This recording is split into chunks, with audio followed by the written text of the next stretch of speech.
स्वामीने सांगितले, गुरु आणि लिंग जंगमाची सेवा देई मज देवा जन्मोजन्मी. मग आपल्याला प्रत्येक जन्मामध्ये गुरु लिंग आणि जंगमांची सेवा मिळावी असं मन्मथ स्वामींनी सांगितलंय.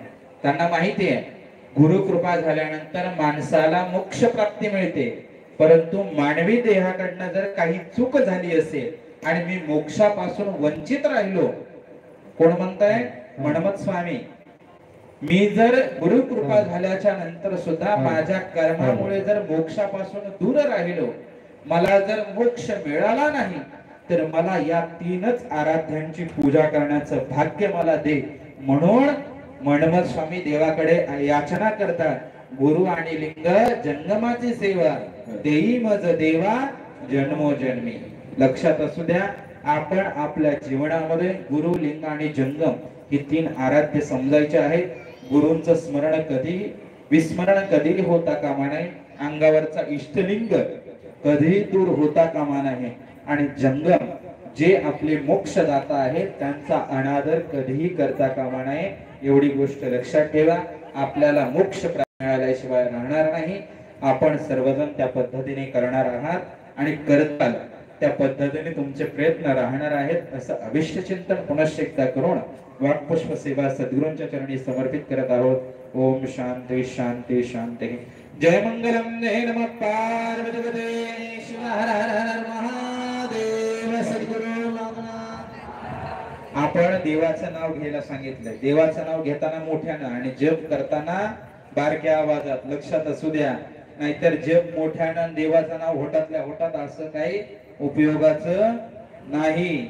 देवाचा जय घोष किंवा देवाचं नाव घेताना मोठ्यानं आणि जप करताना मनातल्या मनात, हा फरक लक्षात घ्या. आणि हे बसलेले आता देव आहेत, हे समोर बसलेले, त्यामुळे एखादा जण व्यक्ती पुढे येताना गर्दी करताना यांना पाय लागणार नाही याची दक्षता घ्या. कधीपर्यंत हे देव आहेत?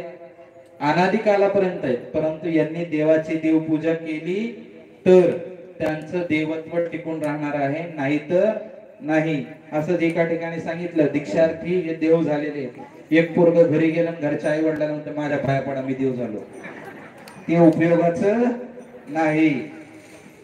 असं काही करू नका. जोपर्यंत तुम्ही इथं बसलेले आहात, तुमची आरती होत नाही, मंत्र पुष्पांजली होत नाही, तोपर्यंत तुम्ही देवस्वरूप आहात.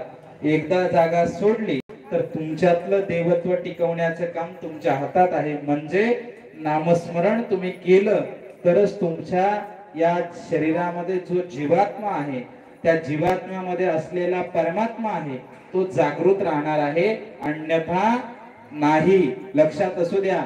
बाकीचे पाठीमागे बसलेले सुद्धा म्हणजे तुमच्यात देव नाही असं नाही, तुमच्यात सुद्धा देव आहे, पण त्याला जागृत करण्याचं काम कोणाचं आहे?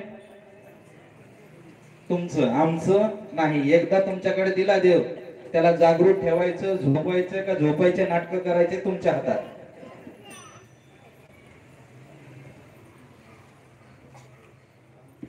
आता यानंतर आरती होणार आहे. आरतीसाठी बाकीच्यांनी उठायचंय, दीक्षार्थींनी नाही.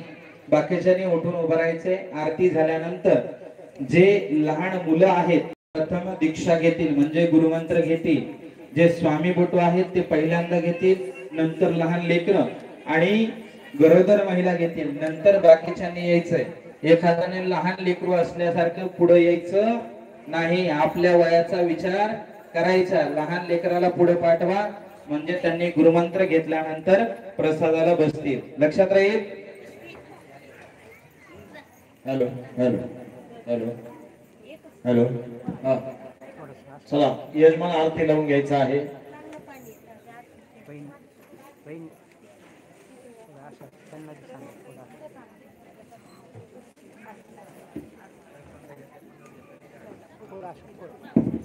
इकडे इकडे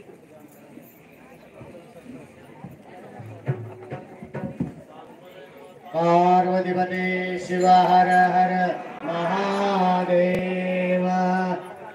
महाराज की जय. गुणगाता पावती सद्भक्ता तुझ्या कुमरा तुझी विघ्न हरता. सर्वहि अमरा वंद्य रूप पाहता. श्रवणी पडू दे देवा मंगल्य वार्ता. जय देव